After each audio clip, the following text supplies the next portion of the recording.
Hello guys, मैं हूं आपकी अपनी एग्रीकल्चर टीचर। आपका बहुत बहुत स्वागत है हमारे चैनल पर।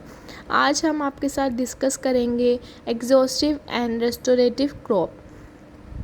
Exhaustive crops are crops that deplete the soil of nutrients rapidly.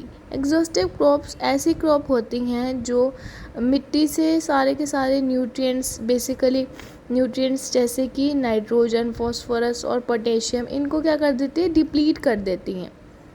They can drain the soil of the nutrients leading to soil degradation over time.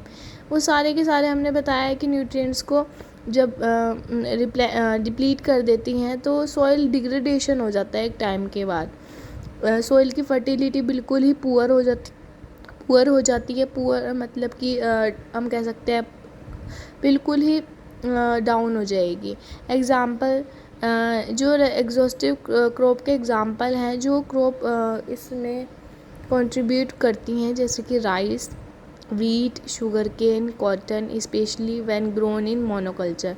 मतलब कि सिंगल अगर हम फील्ड में कल्टीवेट कर रहे हैं, इन्हें रिपीटली करे ही जा रहे हैं, मतलब रेस्टोरेटिव क्रॉप को यूज़ ही नहीं कर रहे, तो ये अपना जो ज़्यादा अपना इफ़ेक्ट शो करेंगी। उसके बाद इनके कुछ हम यूँ कह सकते हैं कि करेक्टरिस्टिक्स हैं। हाई न्यूट्रिएंट डिमांडिंग क्रॉप है ये, मतलब ज़्यादा न्यूट्रिएंट को डिमांड करती हैं। सॉइल की फर्टिलिटी को क्या कर देती है, बिल्कुल ही पुअर कर देती हैं। प्रॉपर मैन्योरिंग करनी चाहिए। अगर एग्जॉस्टिव क्रॉप को अगर हम कर रहे हैं तो प्रॉपर मैन्योरिंग की मतलब खाद डालने की नीड रहेगी।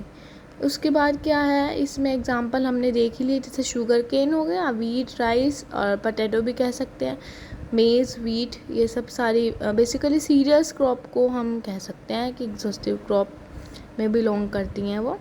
और उसके बाद restorative crop are crops that are grown specially to restore soil health and replenish nutrients. इसमें क्या करते हैं, उन्होंने तो ख़राब कर दिया एग्जॉस्टिव क्रॉप ने, अब किसी को तो रिकवरी का काम करना ही पड़ेगा। अगर मान के चलिए एक घर में हम एग्ज़ाम्पल ले सकते हैं, अगर एक बच्चा शैतान है, दोनों शैतान बच्चे हो जाएंगे तो वो ज़्यादा दंगा करेंगे, तो इसलिए एक को तो समझदार होना चाहिए ना। तो एग्जॉस्टिव अगर नुकसान कर रही है न्यूट्रिएंट्स का, तो रेस्टोरेटिव को क्या करती हैं, रेस्टोरेटिव क्या कर देंगी, उनकी भुगताई करेंगी एक तरीके से, तो वो रिप्लेनिश करेंगे न्यूट्रिएंट्स को in the soil, particularly after the cultivation of exhaustive crop ने ख़राब कर दिए न्यूट्रिएंट। अब उसके बाद उनकी कल्टीवेशन के बाद ये अपना काम स्टार्ट करेंगी, उसकी हेल्थ को रिस्टोर करने का काम करेंगी, न्यूट्रिएंट्स को फिर से वापस लाने की कोशिश करेंगी। ठीक है। These crops are often use in crop rotation. अब क्रॉप रोटेशन में तो यूज़ करेंगे इन्हें भाई। क्रॉप रोटेशन का मेन एम क्या होता है, सॉइल की फर्टिलिटी को बढ़ाना, अलग अलग क्रॉप को ग्रोन करके, ठीक है, और intercropping system to have improve soil fertility and structure, prevent erosion and increase soil organic matter. उसमें जो भी पोषक तत्वों की मात्रा है उन्हें क्या करना, बढ़ाना। और एग्जांपल्स क्या आ जाएंगे रेस्टोरेटिव क्रॉप के, लेगुमिनस क्रॉप आ जाएंगी, इसमें सारी दलहनी फसलें आ जाएंगी, ठीक है। और उसके बाद कवर क्रॉप आ जाएंगी, ग्रीन मैन्योर, सन हेम्प, ढैंचा, ये सब यूज़ करेंगे।